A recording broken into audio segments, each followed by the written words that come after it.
अस्सलामुअलैकुम दोस्तों, क्या हाल चला। वीज़ा बैन, उसके बाद मेडिकल अनफिट के मतलब इन्फॉर्मेशन शेयर करेंगे आपसे। बहुत सारे दोस्त अब आपके कंटिन्यूसली कमेंट आ रहे हैं और कुछ दोस्त शायद सारी वीडियोस नहीं देखते, जिस तरह उस्मान रज़ा साहब हैं। ये तकरीबन सारी वीडियोस देखते हैं लेकिन शायद पिछले कुछ अर्सा से नहीं देख रहे। इनकी नज़र से वो वीडियो नहीं गुजरी जिसमें हमने उसी दिन जिक्र कर दिया था जिस दिन ये वीडियो पहली आई थी कि जी पाकिस्तानियों के वीज़ा बैन हो गए हैं।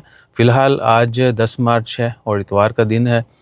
फ़िलहाल जो है ओमान ने पाकिस्तानी के वीज़ा बैन के मतलब कोई अपडेट जारी नहीं की, ना ही वीज़ा बैन है। फैमिली वीज़ा, वर्क वीज़ा सारे इशू हो रहे हैं। सिर्फ विज़िट वीज़ा जो है वो ओमान से ओपन है, लेकिन सिर्फ एक्सीलेंट कंपनी ले सकती है।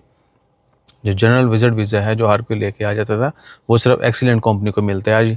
और बाकी सारे जुगाड़ जो हैं वो फिर बहुत महंगे हैं, आप सबको पता ही है। और चांद खान इनका कमेंट है जी गैम का मेडिकल के हवाले से।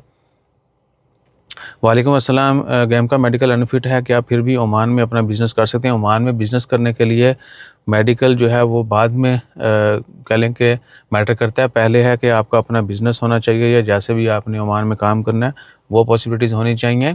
और उसके बाद फिर यहाँ रहने के लिए रेजिडेंसी के लिए आपको मेडिकल चाहिए होता है। बेशक आपका वर्क वीज़ा है 2 ईयर का, इन्वेस्टर 1 ईयर 2 ईयर है या फिर फैमिली 2 ईयर है, इनके लिए आपका मेडिकल फिट होगा तो ही आपको जो है वीज़ा इशू होगा।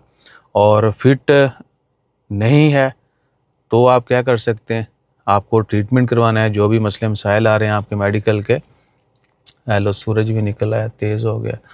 तो मेडिकल आपका जैसे तैसे भी है फिट होना चाहिए, जुगाड़ से हो जैसे मर्ज़ी हो, आपका मेडिकल फिट होगा तो आपका ये वीज़ा निकलेगा। उसके बाद आप ओमान में आ सकेंगे या यहीं रहते हुए अपना वीज़ा ले सकेंगे और आपका बताका बन जाएगा, दैट्स ऑल। ठीक है ना जी। तो ये सूरत हाल है। इवन कि अगर आप पाकिस्तान से मेडिकल करवा के भेजते हैं, वीज़ा इशू होगा, यहाँ पर आएंगे तो यहाँ पर आपका आईडी कार्ड बनने से पहले भी मेडिकल होता है। ये भी जहन में रखना, 2 दफ़ा मेडिकल होता है। अगर इधर हैं ऑलरेडी, आपको वीज़ा चेंज करना है, रीन्यू करना है, तो सिर्फ मेडिकल होगा और एक ही मेडिकल के ऊपर वीज़ा भी रीन्यू हो जाएगा, आपका बताका भी बन जाएगा, दैट्स ऑल। और JUGARD जो है वो सब जगह आहो। अपना ख्याल रखिए, दुआ में याद रखिए। कोई भी इन्फॉर्मेशन चाहिए हो तो थोड़ा डिटेल कमेंट कर दीजिएगा। जज़ाकल्लाह, अल्लाह हाफ़िज़।